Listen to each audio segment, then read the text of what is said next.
ఎక్కడికి చైత్ర? బయలుదేరావు? మార్కెట్ దాకా వెళ్ళొస్తాను మమతక్క. అందరూ ఒకే చోట చేరి మాట్లాడుకుంటున్నట్టున్నారు. అవును, కాస్త తీరిక దొరికిందని సుజాత, లలిత, నేను కలిసి వైకుంఠపాలి ఆడదామని కూర్చున్నాం. నువ్వేంటి ఇంత ఎండలో ఒక్కదానివే వెళ్తున్నావు? మీ ఆయన్ని తీసుకెళ్ళమనొచ్చు కదా బైక్ పైన. ఆయన ఇంట్లో లేరు, బయటికి వెళ్ళారు. ఓహో, రెండో భార్య దగ్గరికి వెళ్ళాడా అని మమత ప్రశ్నించగానే సుజాత, లలిత ఒక్కసారిగా ఎగతాళిగా నవ్వారు.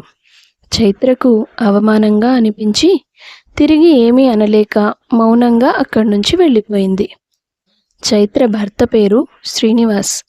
అతను ఒక బిల్డింగ్ కాంట్రాక్టర్. తన సామర్థ్యంతో డబ్బులు బాగా సంపాదించాడు. భార్యను అపురూపంగా చూసుకునేవాడు. కొన్ని పరిస్థితుల కారణంగా మరో పెళ్లి చేసుకోవాల్సి వచ్చింది.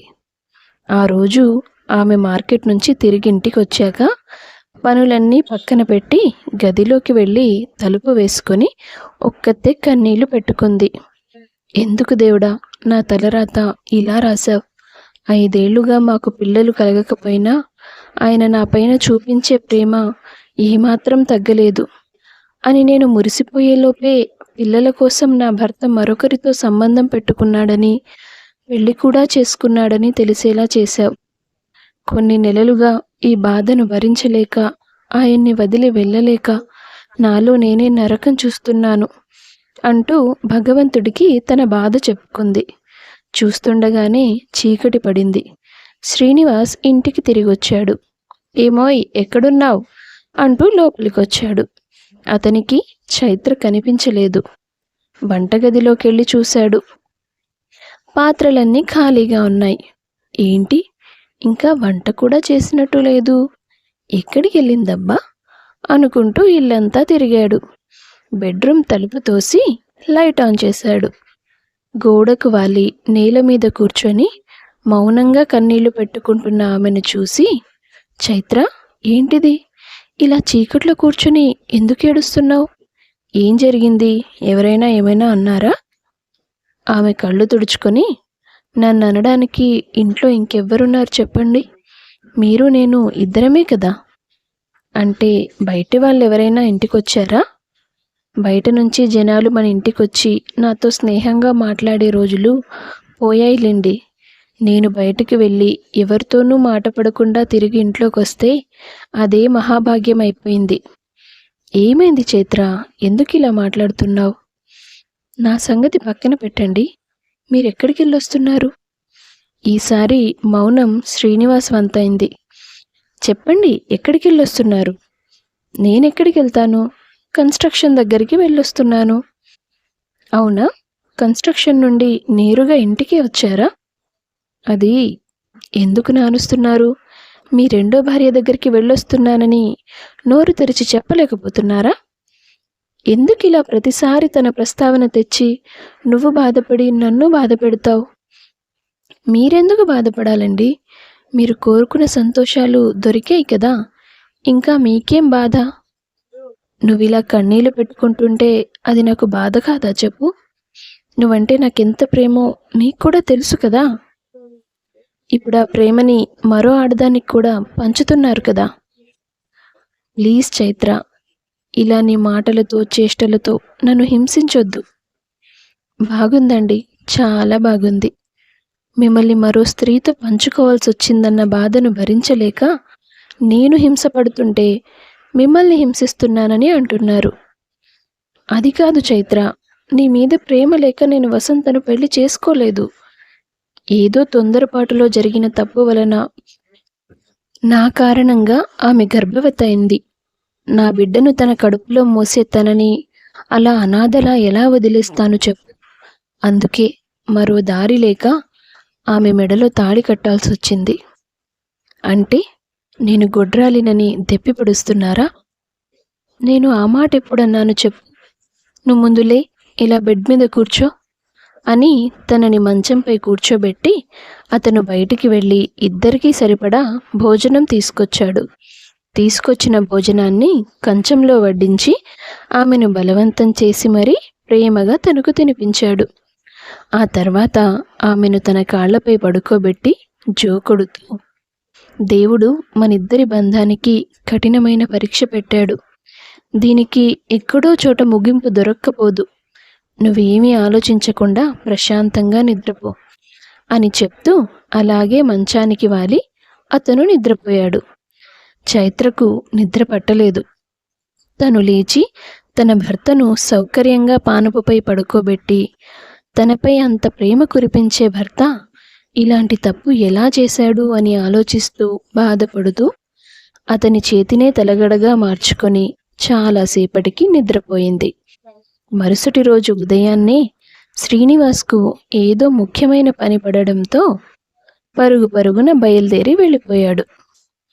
అతను వెళ్ళిన కాసేపటికి చైత్ర వంట పని ముగించుకొని నెమ్మదిగా ఓ 2 ఇడ్లీలు తినేసి టీవీ ఆన్ చేసుకొని సోఫాలో కూర్చుంది. ఇంతలో ఫోన్ మోగిన శబ్దం వచ్చింది. చైత్ర ఫోన్ తీసుకొని, హలో అమ్మా, బాగున్నావా? నేను బాగానే ఉన్నాను. నువ్వెలా ఉన్నావు? ఏమైందమ్మా అంత నిష్ఠూరంగా మాట్లాడుతున్నావే? నీతో అంతకు మించి ఏం మాట్లాడతాను చెప్పు. వద్దు వద్దు అని మొత్తుకున్నా ప్రేమ ప్రేమ అని ఆ శ్రీనివాసును పెళ్లి చేసుకున్నావు. ఇప్పుడేమో అతను నీకు పిల్లలు పుట్టడం లేదని ఇంకెవరినో చూసుకొని నీకు అన్యాయం చేశాడు. ఇంత జరిగినా సిగ్గు లేకుండా నువ్వు వాడి పంచనే పడి ఏడుస్తున్నావు. నీతో ఇంకా ఎలా మాట్లాడాలి నేను? ఏంటమ్మా నువ్వు? కూతురు కష్టంలో ఉంటే తల్లిగా అక్కున చేర్చుకొని ఓదార్చాలి కానీ ఇంత కఠినంగా మాట్లాడి ఎందుకమ్మా నా మనసుని ఇంకా బాధ పెడతావు? అతను నీకు అన్యాయం చేసిన రోజే నువ్వు పెట్టే బేడా సర్దుకొని మన ఇంటికి వచ్చేసుంటే నువ్వన్నట్టుగానే అక్కున చేర్చుకొని ఆదరించేదాన్ని. కలో గంజో మాతో పాటు నీకు కూడా ఇంత పెట్టి మాకున్నంతలో నిన్ను చూసుకునేదాన్ని. కానీ అంత మోసం చేసిన తర్వాత కూడా నువ్వు అతన్ని వదిలి రావడానికి సిద్ధంగా లేవు. అసలు నిన్నేమనాలో కూడా నాకు అర్థం కావడం లేదు. తల్లి మాటలకి ఆమెలో దుఃఖం ఇంకా పొంగుకొచ్చింది. ఫోన్ చేతిలో ఉండగానే వెక్కి వెక్కి ఏడుస్తుంది. ఓర్కొమ్మా చైత్ర, ఇప్పుడు ఏడ్చి ఏం లాభం చెప్పు. నా మాట విను.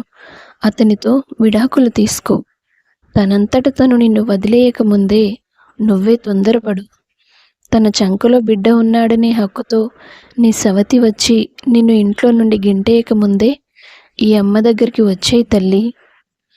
ఈసారి చైత్ర తన నోటిని చేత్తో మూసుకొని లోపల ఏడుస్తూ ఫోన్ కట్ చేసేస్తుంది.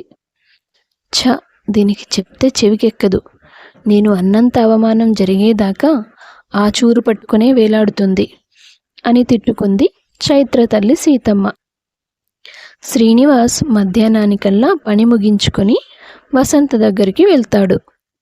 అతను గుమ్మంలో అడుగు పెట్టగానే వసంత, వచ్చావా బావా? నీకోసమే 1000 కళ్ళతో ఎదురు చూస్తున్నాను. రోజుకొక్కసారైనా నువ్వు కనబడకపోతే నాకు అసలు ఏమీ తోచదు.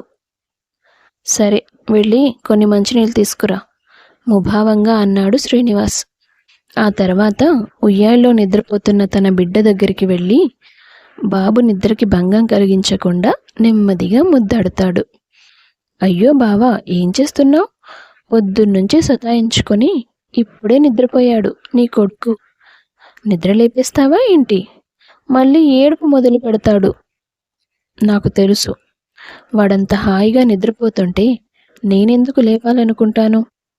వాడు నిద్ర లేచేదాకా ఇక్కడే ఉంటాను. నేను కనబడకపోతే మళ్ళీ వాడు బెంగ పెట్టుకుంటాడు కదా. బాగుంది మీ తండ్రి కొడుకుల అనుబంధం. నా గురించి ఎలాగో పట్టించుకోవు, కనీసం వాడినైనా ముద్దు చేస్తున్నావు. సంతోషం. ఇప్పుడు నేను నీకేం తక్కువ చేశానని అలా అంటున్నావు? తక్కువ కాకపోతే ఏం ఎక్కువ చేశావు? నీ తొందరపాటుకి నా కడుపులో పడ్డ బిడ్డను నాకెందుకులే అని కాదనుకోకుండా నిందలు మోసి మరీ వాడికి జన్మనిచ్చాను. నువ్వలా అభాసుపాలు అవ్వకూడదనే కదా నేను నీ మెడలో తాళి కట్టింది. తాళి కట్టడంతోనే బాధ్యత పూర్తయిపోతుందా ఏంటి? రోజు పగటిపూట ఓ 2 గంటలు ఇక్కడ ఉంటావు అంతే. మిగిలిన సమయం అంతా నీ మొదటి భార్య దగ్గరే ఉంటావు. అయినా నీ వంశానికి వారసుడినిచ్చిన నన్నొదిలేసి ఆ పుట్టుగుడ్రాలి వెంట పడతావెందుకో నాకేమీ అర్థం కాదు. తనకెలాగో పిల్లలు పుట్టారు కాబట్టి విడాకులు ఇవ్వడానికి చట్టపరంగా కూడా ఏ సమస్య రాదు. నా మాట విని నువ్వు తనతో విడాకులు తీసుకుంటే తను వెళ్ళిపోతుంది. ఆ తర్వాత మనం మరో బిడ్డను కని 2 పిల్లలతో ఇల్లు కళకళలాడుతుంటే మురిసిపోతూ హాయిగా బతకొచ్చు. వసంత మాటలకి శ్రీనివాస్కి రక్తం మరిగిపోయింది. చూడు, బాబు పుట్టి ఇంకా 6 నెలలు కూడా పూర్తవలేదు. నీ శరీరం ఇంకా బలహీనంగానే ఉంటుందని నేను అర్థం చేసుకోగలను. కాబట్టి ఇప్పుడు నీ చెంప వాయించకుండా వదిలేస్తున్నాను. ఇంకొకసారి నా భార్యను వదిలేయమని అడిగితే మాత్రం నా కోపాన్ని నువ్వు తాళలేవు. జాగ్రత్త. భర్త అలా తిట్టేసరికి వసంతకి బాగా కోపం వచ్చింది.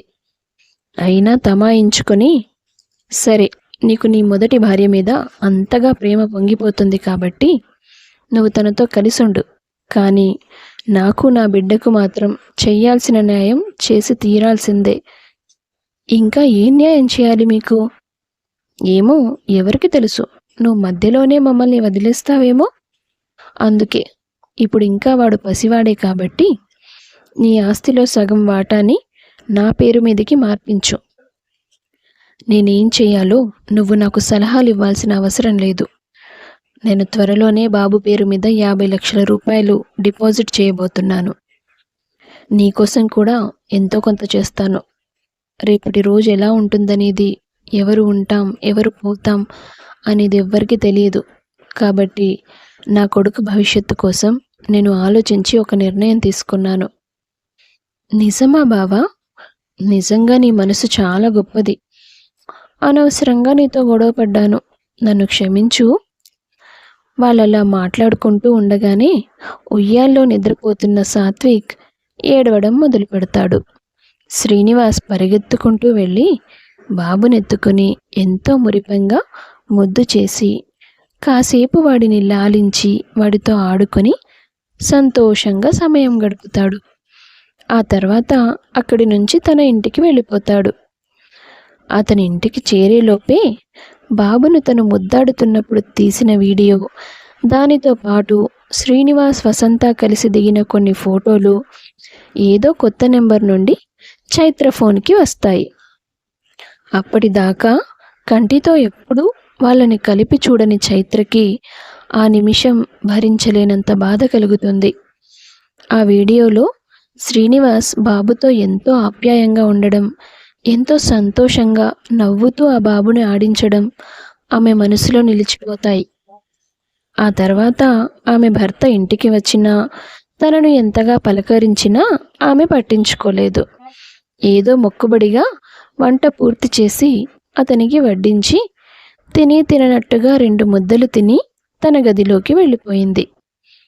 శ్రీనివాస్ గదిలోకి వచ్చిన తర్వాత ఎంతో అనురాగంతో ఆమెను దగ్గరకు తీసుకోబోయాడు. కానీ ఆమె అసహనంగా అతన్ని వారించి పక్కకు తిరిగి పడుకుంది.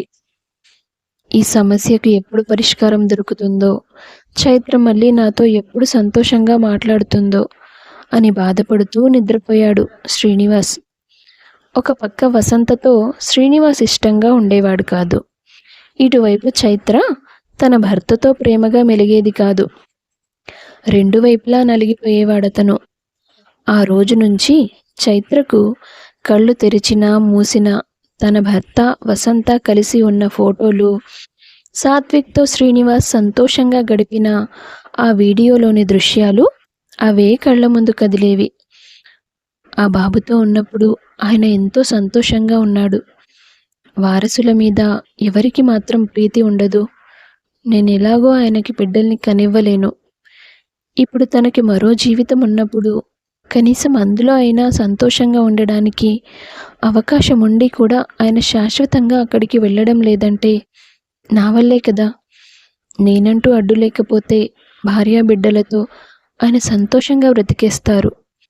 ఇంకా తన జీవితంలో ఉండి చుట్టుపక్కల వాళ్ళ అవహేళనలు భరిస్తూ నా భర్త మరో స్త్రీని తాకి వస్తున్నాడన్న ఆలోచనను జీర్ణం చేసుకోలేక ప్రతిరోజు కుంగిపోతూ ఇక్కడే ఉండడం కంటే మేము విడిపోతే కనీసం నా భర్త అయినా సంతోషంగా బ్రతుకుతాడు అనుకుంది ఆమె. కొద్ది రోజులు గడిచాక ఆ ఆలోచనను నిజం చేయడానికి తన మనసును తాను దృఢపరుచుకొని ఓ నిర్ణయానికి వచ్చింది చైత్ర. లాయర్ని కలిసి తన భర్తతో విడాకులు తీసుకోవడానికి కాగితాలు సిద్ధం చేయించి ఆ రోజు రాత్రి తన భర్త ముందు పెడుతుంది. నీకేమైనా పిచ్చి పట్టిందా? వసంత విషయం తెలిసినప్పటి నుండి నువ్వు ఒక్కరోజు కూడా నాతో ప్రేమగా లేవు. అయినా సరే నేను నిన్ను కాదనుకోలేదంటే దాని అర్థం ఏంటి? నువ్వంటే నాకు అంత ఇష్టం. అది నీకెందుకు అర్థం కాదు? ఇప్పుడు నేను ఆయన సంతోషం కోసమే ఈ నిర్ణయం తీసుకున్నానని చెప్తే ఆయన ఖచ్చితంగా ఒప్పుకోరు. తన మనసు విరిగిపోయేలా మాట్లాడాలి అని మనసులో అనుకొని, నాకన్నీ అర్థమయ్యాయండి, అందుకే ఈ నిర్ణయం తీసుకున్నాను. నోటితో నన్ను ప్రేమిస్తున్నానని చెప్తూ చేతులతో మరో స్త్రీని తాకినప్పుడే మీ మీద నా ప్రేమ చచ్చిపోయింది. మీకు బిడ్డను కనిచ్చిన స్త్రీకి అన్యాయం చేయనని మాట్లాడినప్పుడే నాకంటే ముఖ్యమైనవి మీకు ఈ ప్రపంచంలో ఉన్నాయని అర్థమైంది. ప్రతిరోజు మీరు ఆమె దగ్గరికి వెళ్ళి ఆ తర్వాత నా దగ్గరకు వస్తుంటే మిమ్మల్ని చూసిన ప్రతిసారి నాకు అసహ్యంగా అనిపిస్తుంది. ఏదో లోకం కోసం ఇన్నాళ్ళు భరిస్తూ వచ్చాను తప్ప మీ మీద ఉన్న ప్రేమ, గౌరవం ఏనాడో చచ్చిపోయాయి. నువ్వెన్ని మాటలన్నా, ఎంత గొడవ చేసినా నేను మాత్రం నీకు విడాకులిచ్చే ప్రసక్తే లేదు అని తెగేసి చెప్పాడు శ్రీనివాస్. మీరు ఈ కాగితాల మీద సంతకం పెడితే నేను మా పుట్టింటికి వెళ్ళిపోతాను. అలా కాదని మొండికేస్తే ఈ లోకం నుండి శాశ్వతంగా వెళ్ళిపోతాను అని చైత్ర అనడంతో శ్రీనివాస్ మనసులో భయం పుడుతుంది. ఇష్టం లేకపోయినా ఆ కాగితాల మీద సంతకాలు చేస్తాడు. ఆ తర్వాత 2 రోజులు సెలవు దినాలు కావడంతో 3వ రోజు కాగితాలు ఇవ్వడానికి లాయర్ దగ్గరకు బయలుదేరింది ఆమె. దారిలో ఒక హాస్పిటల్ ముందు వసంత బిడ్డనెత్తుకొని కనిపించింది. ఆమె పక్కన తన భర్త లేడు. మరో వ్యక్తెవరో ఆమెతో చాలా చనువుగా ఆమెపై చేతులు వేస్తూ మాట్లాడడం చూసి కారు ఆపి మొహానికి మాస్క్ పెట్టుకొని హాస్పిటల్ లోపలికి వెళ్తుంది ఆమె. వాళ్ళ వెనకాలే గోడచాటుగా నిలబడి వాళ్ళ మాటలు వింటుంది. వద్దు వద్దన్నా వినలేదు నువ్వు. అరే, బిడ్డ పుట్టి 6 నెలలు కూడా కాకముందే మరో గర్భం అంటే డాక్టర్లు కూడా తిడతారు. మనం అనుకున్నదేమిటి, నువ్వు చేసిందేమిటి? ఇప్పుడు నేను అబార్షన్ చేయించుకోబోతున్నానని ఆ శ్రీనివాస్కు తెలిస్తే ఇన్నాళ్ళు నేను పడిన కష్టమంతా వృధా అయిపోతుంది అంది వసంత. అబ్బా, ఏం అవదులే వసు, ఎంతో పగడ్బందీగా మనం ప్లాన్ చేశాం. వాడికి మత్తెక్కేలా చేసి నీతో ఒకటయ్యేలా ప్రేరేపించాం. అప్పటికే నా బిడ్డ నీ కడుపులో ఉన్నాడనే విషయం వాడికి తెలియదు. వాడి వల్లే నువ్వు తల్లివయ్యావని, మన బిడ్డని వాడికి పుట్టిన బిడ్డ అని నమ్మించాం. నీ మెడలో తాళి కూడా కట్టేలా చేశాం. ఇందులో ఏదీ కనిపెట్టలేకపోయాడు వెర్రిబాగులోడు. ఇంకా ఇదేం కనిపెడతాడు? ఎలాగో తాళి కట్టాను కదా అనుకుని నీతో కాపురం కొనసాగించుంటే ఇప్పుడు నీ కడుపులో ఉన్న బిడ్డని కూడా వాడి బిడ్డని నమ్మించుండేవాళ్ళం. ఏం చేస్తాం, బ్యాడ్ లక్.